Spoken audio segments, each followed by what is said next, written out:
Check it out now, y'all. NanoHub U, online instruction. Hello again. We're back, and we'd like to continue on with this discussion of the proper form for a wave function to describe a 2-electron system. By the end of the week, we'll extend this discussion to n electrons, just to give you a sense of how the discussion proceeds. But for today, for this lecture, we're still going to focus on 2 electrons, and we're going to try to understand the form of the wave function that's required when you have 2 electrons confined in a small region of space. By way of summary, we should probably review very quickly what we discussed last lecture. That tended to be a philosophical lecture, but the important points were that we're trying to extend Schrödinger's equation beyond the hydrogen atom. We're trying to extend it to, let's say, describe the electrons in helium. So helium's got 2 protons, 2 electrons, and these 2 electrons are confined in a small region of space.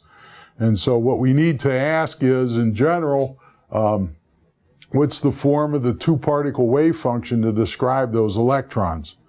Possibly the first thought that you might have is to take 2 1-electron wave functions and multiply them together to form a 2-electron wave function. So these 1-electron wave functions are telling you that there's an electron at position R1 with quantum numbers N1. There's a second electron at position R2 with quantum numbers N2. And sort of the first guess for how to describe these 2 electrons in the helium atom might be a wave function of this form. However, what we tried to show last lecture was that if you neglect if you try to include exactly the interaction potential energy for 2 electrons, we tried to indicate that Schrödinger's equation was impossible to solve. So as a first approximation, you might neglect the interaction between electrons. You might use this as a wave function to solve Schrödinger's equation. And when we did that, we found that the answers we got for the energy eigenvalues of the helium atom were way out of line with the experiment. So this guess for a wave function doesn't work very well, especially when the particles interact one with another. So the question became, well, how do you do better? And we tried to make the argument that at the microscopic level, it's really impossible to distinguish the 2 electrons. The 2 electrons become indistinguishable, and that is another reason why this form of the wave function is ruled out. It turns out that this form of the wave function is okay if the particles can be distinguished one with respect to another, but once you get down to the microscale, electrons all look the same, and so there's a fundamental problem with the form of this wave function. So how can you do better? We made a simple argument that said if you interchange the 2 electrons, you should have the same probability density before the interchange and after the interchange. That seems to be a pretty simple physical observation, and with that simple observation, we ended up with 2 constraints on our 2-particle wave function, right? One was that the particle wave function did not change sign under particle exchange. The other one, the electron wave function did change sign under particle exchange. So these are the 2 constraints that this indistinguishability of electrons imposes on the 2-particle wave function. So this lecture, we want to go further than this simple observation. We actually want to write down forms for the 2-particle wave function and see what the consequences of these choices are. So that's what we do in the next slide here. we just sit down and we ask ourselves, what kind of wave function could we write in terms of single particle wave functions? What kind of two particle wave function could we write that satisfies these two equations 2 and 3 on this slide? And just by trial and error, you can almost work it out yourself. It turns out that one possibility is that you take the single particle wave functions and you add them together after the particles have been exchanged. So you've got a plus sign, and for instance here, you've got an electron wave function for one electron. The quantum numbers are n, and the electron is at position R1. The second term in this wave function says you've got the same quantum numbers for that electron n, but now the particle's at position R2. So you've just interchanged the electron. You've moved him from R1 to R2, and the electron that was at R2 is now at R1. So it's you just basically add an exchange term. And this form of the wave function, right, automatically guarantees that when you interchange the two electrons, you get a positive sign here, and you can show that very, very easily by just flipping R1 and R2 in this equation, right? It's a trivial result. The second possibility was that the wave function would change sign under particle reversal, and that possibility is achieved by including the single particle wave functions, but now you've got a negative sign that's incorporated in this wave function. So these two wave functions are referred to as a symmetric wave function under particle exchange and an anti-symmetric wave function under particle exchange. This asymmetric wave function under particle exchange automatically makes the polarity of the wave function change sign when you interchange the electrons. So when R1 goes to R2 and R2 goes to R1, this automatically gives you a negative sign, as you can show just by sitting down and physically switching R1 and R2. Okay, so these are the two forms that are possible, and what we like to do next is we like to figure out which of these two forms is most appropriate for electrons and helium, and in addition we like to explore the consequences in a logical way for these two forms of the wave function. And the consequences are pretty far-reaching, actually. They go beyond the simple argument about exchanging particles. You actually learn something new. It turns out these symmetric wave functions will describe one class of quantum particles. These asymmetric wave functions will describe a different class of quantum particles. So let's look at that. Let's look at the consequences of these wave functions, and let's try to find out which wave function is most appropriate for, let's say, two electrons, right?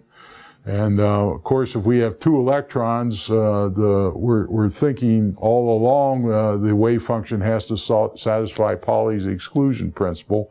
So that means that we're very interested in putting those quantum particles in the same quantum state. We'll call that quantum state W. And we'd like to consider three cases and look at what the implications are for those three cases. So case one is the simple distinguishable particle case.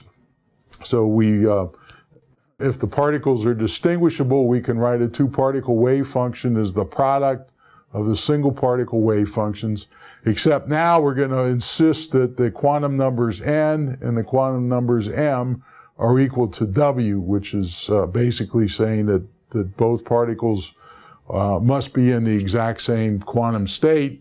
When you do that, you can then rewrite your two-particle wave function like this. And if you want to calculate the probability density of these electrons, right? So the probability density that it's not electrons, it's a quantum particle. The probability that a quantum particle would be at position R1. The second quantum particle would be at position R2. Both particles would have the same set of quantum numbers W, right? You can then formally write down the probability density as I've indicated here. And so it's important to remember this red term, because that's we're gonna see that again in the next couple of slides, right?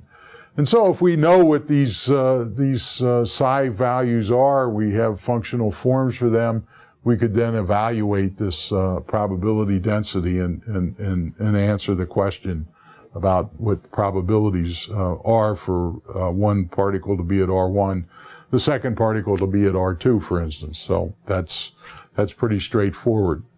For the indistinguishable particles, right, then we have to use these symmetric and anti-symmetric combinations of wave functions.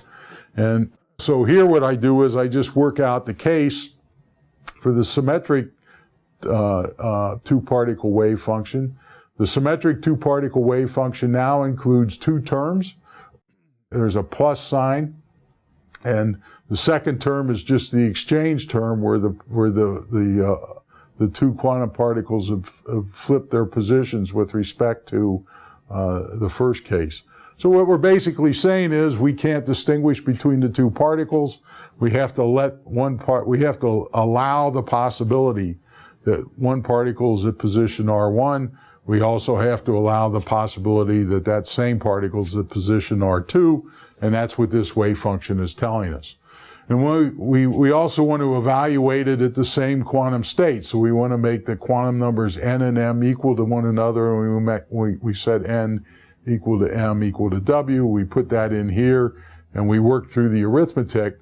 And what we find now is that the probability density that one particle is at position R1, the other particle is at position R2, it's just going to be the square of this wave function right here. And what we find is that this situation is actually has a probability density that's twice, right, the value that we got on the previous slide. So this term in red is the same value that we had for the distinguishable particles. And what this factor of 2 is saying is there's a factor of 2 higher probability that these two quantum particles that are identical can be found in the same quantum state. Okay? So that's an interesting observation. And we'll see that has important consequences. The third case says that we have two indistinguishable particles, and we're going to describe those indistinguishable particles by the anti-symmetric wave function. So our two-particle wave function now has the product of single particle wave functions, but this minus sign is introduced, and that gives us the asymmetric version of the two-particle wave function. We're again going to evaluate these wave functions at the same quantum state, so we're going to set n equal to m equal to w. And when we do that, something very interesting happens, right? The wave function disappears. It collapses to 0. And that just basically is telling us that it's impossible for this form of the wave function for the two particles to have the same identical quantum numbers. Well, that's very interesting because it basically means this wave function automatically reproduces the Pauli exclusion principle, right? And so this asymmetric wave function, in fact, has to be the wave function, has to be the form of the wave function to describe electrons in many electrons in an individual atom, right? So it's on this very simple calculation that the asymmetric wave function is now going to be identified as the appropriate wave function for electrons. So that's the case I make in this slide. I think the summary is that this asymmetric wave function is an equivalent, an elegant way to express the Pauli exclusion principle, except now we've got some physical insight into why the Pauli exclusion principle is what it is, right? It basically is taking into account the fact that the electrons are indistinguishable. And because the electrons are indistinguishable, we have to write two-particle wave functions that allow for the possibility for the quantum particle to be either at R1 or R2. And in the process of doing that, we find that the wave function, which is asymmetric under particle exchange, collapses to zero when the two quantum states happen to be equal to zero. So this is equivalent to the statement of the Pauli exclusion principle. The implications of this discussion are pretty far-reaching, actually, because the symmetric and anti-symmetric wave functions imply that there are two fundamentally different types of quantum particles. The first type of quantum particle that's described by the symmetric wave function, we call that quantum particle a boson, and it's going to be governed by Bose-Einstein statistics, as we'll see in the next week's lectures. And what we find is that particles in this that are in this particular symmetric state actually have an enhanced probability of being in the same quantum state, so that if the quantum indexes n and m happen to be equal to one another, right, then what we find that the probability density is increased by a factor of 2 over what it would be if the particles are distinguishable. So these bosons actually have an enhanced probability of being in the same quantum state. The asymmetric wave function, which describes electrons, actually is applicable to a class of quantum particles called fermions, and fermions have zero probability of being in the same quantum state, right? Because this wave function collapses to zero if n happens to equal m. So this distinction between quantum particles is a very fundamental distinction, and we'll actually spend the next week and a half or so trying to discuss the statistics of bosons and fermions in a systematic way. The form of the wave function for electrons has been written in an extremely elegant and simple way, and this way is referred to as a Slater determinant. So this was an idea that was proposed back in the 1930s by Slater, and he said, look, if you're gonna write a correct two-particle wave function for two electrons, and you know one electron is in quantum state n, and you know the second electron is in quantum state m, then the way to do that is to form a two-particle wave function, which is just the determinant of the individual wave functions as I've got written down here. So the first column is the quantum state n, and the particle is either in position R1 or R2. The second column is the quantum state m, and again the particle is in position R1 or R2. Right, the rows are reserved for the coordinate of particle R1 and the coordinate for particle R2. And when you just expand this determinant in the usual way, right, you multiply this way and then minus this way. When you do that, you automatically get this asymmetric form for the wave function. And the beauty of this is this approach can be generalized to n particles, right? And so now an n particle wave function is going to be just a determinant, which is n by n big, and each term in the determinant is the single particle wave function that you would have to specify in order to write the appropriate two-particle wave function. So Slater determinants are they're everywhere when you start to discuss atoms and electrons and atoms beyond hydrogen, right? For the for the case of hydrogen, where there's just one electron, you don't need to worry about this, but helium, through all the other elements in the periodic table, you have to rely on a Slater determinant to actually describe the correct form for the wave function. So that ends this lecture. What we're basically trying to convey is these two different types of two-particle wave functions give rise to two different quantum particles. One is called a boson, the other is called a fermion. Electrons happen to be fermions, and so if we're trying to describe electron states in atoms or electron states in solids or semiconductors, we have to rely on Fermi-Dirac statistics, and that'll become clear as the next week of lectures unfolds. What I like to do in the next lecture is I like to try to make this discussion a little bit more quantitative.